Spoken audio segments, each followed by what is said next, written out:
এই যে মানে আব্দুল্লাহ মিন্টুর সঙ্গে আমরা দেখলাম হাসনাত আব্দুল্লাহ বা তাদের আইনজীবীদের মধ্যে কিছুটা বাদানুবাদ আমরা ভিডিও দেখেছি, মানে বলছিলেন যে তারই একটি রেস ধরে এই শত শত ছাত্র দলের নেতাকর্মী দুটো আসলো। যখন পরপর ঘটে রিলেট করার চেষ্টা হতে পারে, কিন্তু আমি একটা কথা আমি নিজেও মনে করি, নির্বাচন কমিশন অন্তত 2-3টা ঘটনায় দেখেছি আমরা ঋণ খেলাপের ক্ষেত্রে বা দ্বৈত নাগরিকত্বের ক্ষেত্রে খুব ভিজিবল অস্পষ্টতা প্রদর্শন করেছে। এটাকে আমি ব্যক্তিগতভাবে সমর্থন করি না। আমরা দেখতে চেয়েছি একটা নির্বাচন কমিশন খুবই স্ট্রংলি পারফর্ম করছে, খুবই স্ট্রং তার অ্যাটিটিউড দেখাচ্ছে। এই জিনিসগুলোতে ঘাটতি ছিল এই নির্বাচন কমিশন আমি মনে করি, কিন্তু এটার সাথে যে এটা রিলেটেড আমি সেটাকে সেভাবে দেখতে চাই না। তবে যেহেতু ওই ঘটনার পরপর এটা হয়েছে, কিন্তু এই যে প্রবাসী বা এই যে পোস্টাল ব্যালট নিয়ে যে সংকট ছিল সেটা নিয়ে যথেষ্ট আলাপ আলোচনা হচ্ছে। এটা ব্যালটে যেভাবে মার্কাগুলো এসছে বা এগুলো কার কার কাছে যাচ্ছে, এটার মধ্যে আবার নির্বাচন কমিশনের দিক থেকে কিন্তু অস্পষ্টতা ছিল। সুতরাং কেউ এই ধরনের অর্গানাইজড কোনো মুভমেন্ট সে করার চিন্তা করতেও পারে, কিন্তু ওই যে বললাম যেহেতু একই সাথে ঘটনাগুলো ঘটছে, এটাকে রিলেট করার একটা চেষ্টা কেউ করলেও সেটাকে খুব উড়িয়ে দেয়। যেহেতু এই বিষয়টি এসছে, এটা আসিফ মাহমুদ নিশ্চয়ই আপনি শুনেছেন, গতকালকে উনি দাবি করছিলেন যে বিএনপি মহাসচিব যখন 1.5 ঘন্টা বৈঠক করলেন নির্বাচন কমিশনারদের সঙ্গে, সেখান থেকে বের হয়ে এসে এই রায়গুলো দেওয়া হলো দ্বৈত নাগরিকত্ব কিংবা ঋণ খেলাপি বিএনপি জামাত উভয়ের ক্ষেত্রেই। তাদের দাবি করছিল যে প্রভাব ছিল। উনি দাবি করতে পারেন, আবারও বলছি, কিন্তু আপনি যখন আপনাকে তাই মনে হয়? আমার মনে হয় না। আমি একটা কথা মনে রাখতে হবে, সেটা হচ্ছে আমরা জামাতকে দেখেছি গিয়েছে আগের দিন। একটা কথা মনে রাখতে হবে, সেটা হলো রাজনৈতিক দল, শুধু আমি এনসিপির কথা বলছি না, অল দ্য পলিটিক্যাল পার্টিরা মাঠে রেটরিক ব্যবহার করে। আবারও বলছি, সে কিন্তু চাপ জারি রাখতে চাইবে এবং এটাকে পজিটিভলি দেখি। তার কাজই হচ্ছে প্রশাসন এবং নির্বাচন কমিশনকে সঠিক পথে রাখা। এখানে একটা ঝুঁকি আছে জামাত এবং এনসিপির দিক থেকে, আমি এটা বলে রাখা ভালো। জি, মানে আমরা অনেকে মনে করছি দুই জোটের মধ্যে খুব টাফ কম্পিটিশন হবে, আমি মনে করি না। আমি মনে করি বিএনপি খুব সহজ একটা বিজয়ের দিকে এগিয়ে যাচ্ছে।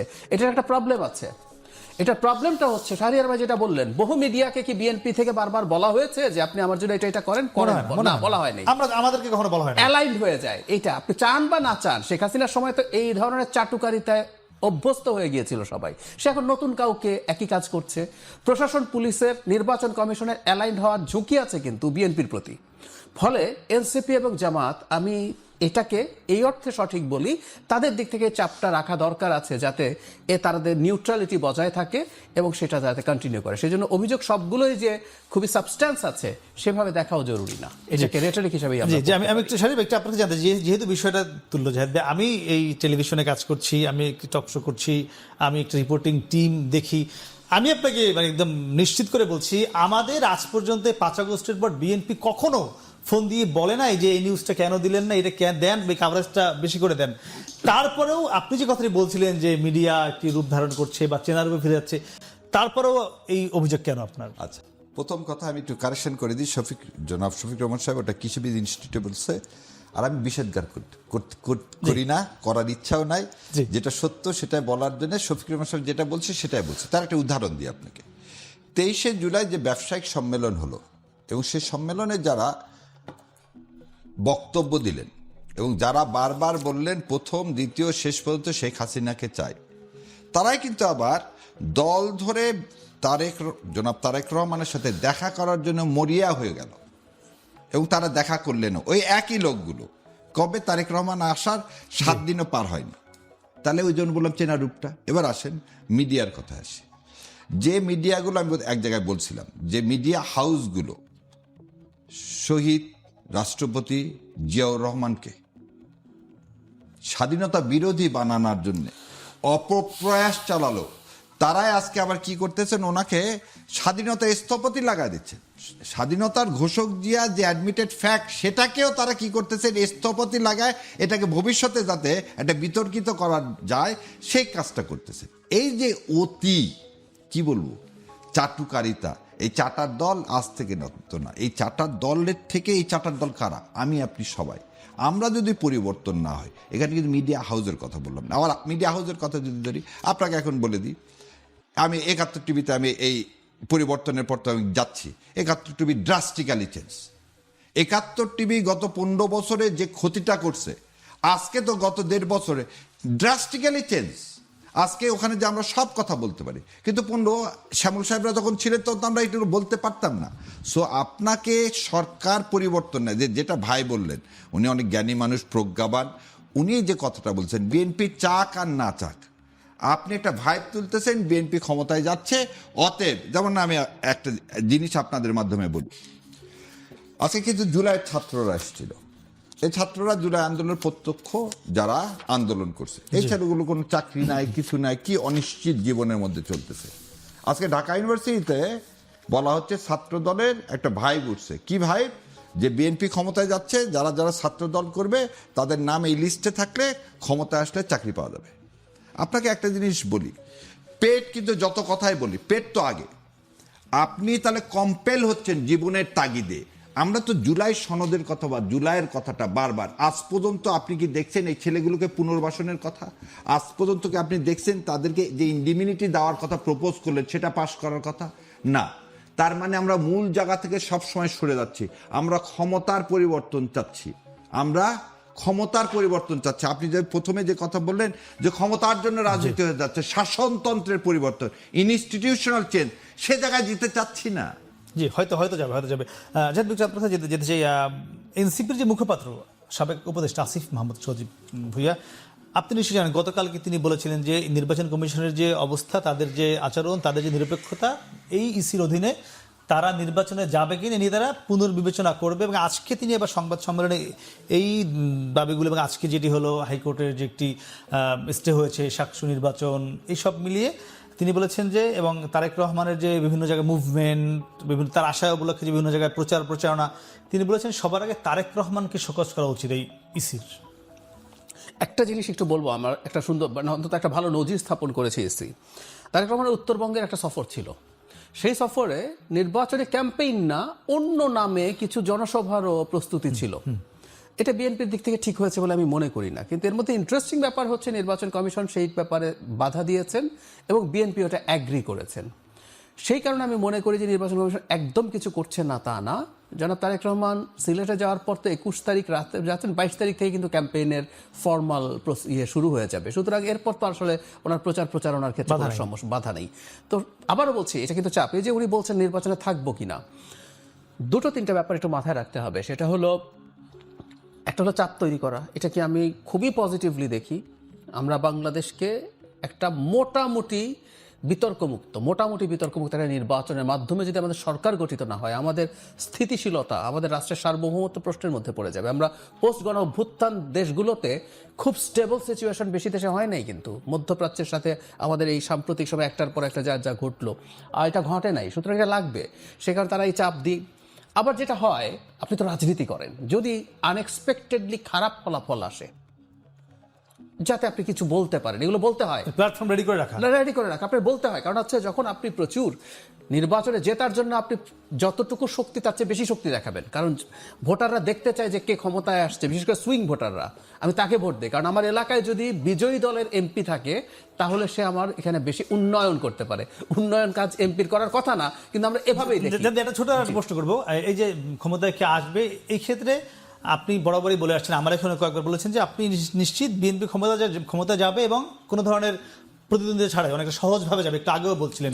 এটি আবার একটু আগে শাহরিয়ার বলছিলেন যে এই যে আগে থেকে একটি প্ল্যাটফর্ম তৈরি করা, বিএনপি ক্ষমতা যাচ্ছে, তিনি ঢাকা বিশ্ববিদ্যালয়ের আজকে উদাহরণ দিচ্ছিলেন।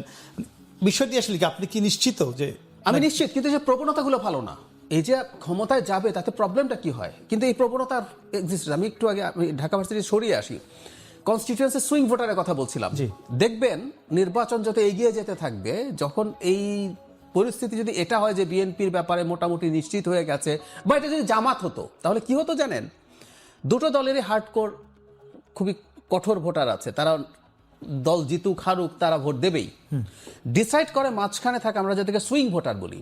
ও কি চিন্তা করে জানেন? ওই যে বললাম, এমপির কাছে তো উন্নয়ন না, ও চিন্তা করবে আমার এখানে যদি হেরে যাওয়া দল বা বিরোধী দলের এমপি থাকে, তাহলে সে যথেষ্ট উন্নয়ন করতে পারবে না।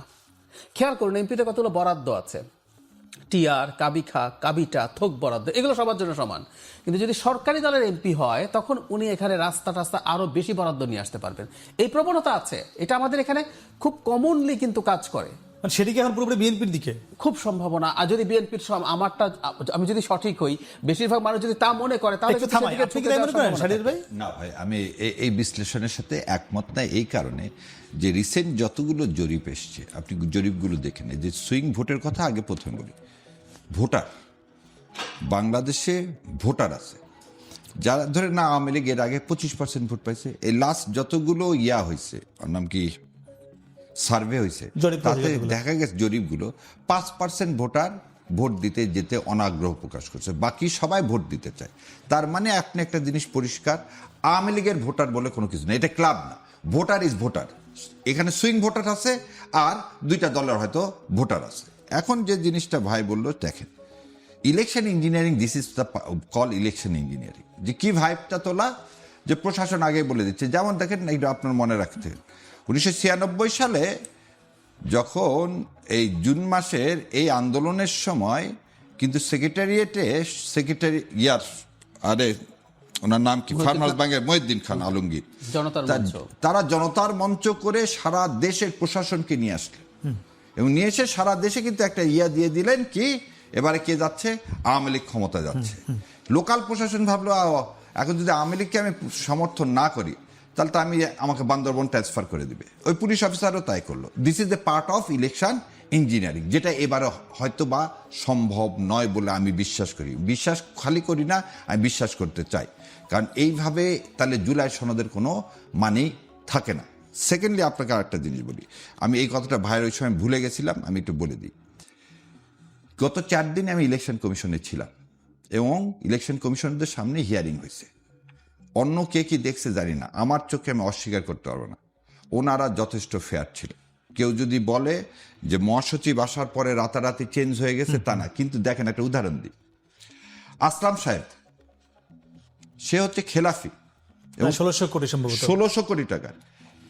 আগের দিন এসে ট্রাস্ট ব্যাংক দাঁড়ায় বলল যে ওনার বিরুদ্ধে আমরা সিপি ফাইল করছি, যে উনি টাকা দেননি, হাইকোর্টের অর্ডার মানেননি। পরের দিন ট্রাস্ট ব্যাংক এসে কি বলে জানেন, আমরা আর অ্যাপেলেট ডিভিশনে কন্টেস্ট করব না। ওই বেচারা ইলেকশন কমিশনাররা কি করবে, ব্যাংক এসে যদি বলে যে আমি আর টাকা নিব না ওনার কাছ থেকে, তার মানে কি রাতে একটা ফিটিং হচ্ছে। This is also a part of election engineering. আপনি 1700 কোটি টাকা যে লোক দিতে পারেন না, আপনি 10টা লয়ার এবং সব বিগ প্রমিনেন্ট লয়ার নিচ্ছেন, তাদের ফি দিতে পারছেন, আর ব্যাংকের টাকা দিচ্ছেন না। ঠিক একই কাজ যখন হচ্ছে, ঋণ খেলাফি যতগুলো হচ্ছে, ওখানে আমি লোকগুলোর চেহারা, ব্রিগেডিয়ার সাথে বলে ফেললো এইভাবে আপনার অসত্য সবাই কি করতেছে, হাইকোর্ট থেকে একটা অর্ডার নিয়ে আসতেছে। কি অর্ডার? Stay order. সিআইবি মানে কি, আমার নামটা ব্যাংকে দেখাও না কি হিসাবে, ঋণ খেলাফি, কিন্তু আমি তো অ্যাডমিটেডলি ঋণ খেলাফি। তাহলে আমি যদি এইভাবে যদি পুরাটা সবগুলো এক জায়গায় থাকে, এই যে যেমন আজকে ইলেকশনের কথা বললেন, আমাদের যে জাজেরা ওখানে বসে আছেন, they are not the golden son of this soil. তারা জানে না যে আজকে যদি আমি ইলেকশনটা বন্ধ করে দিয়ে রিপার্কেশনটা কি হবে? তারা কি বোঝে না এই টাকাটা, এটা পাবলিক মানি। এই যে আসলাম সাহেবের কাছে যে টাকাটা আছে, এটা আমার আপনার টাকা রে ভাই, ব্যাংকের টাকা তো আসমান থেকে আসেনি।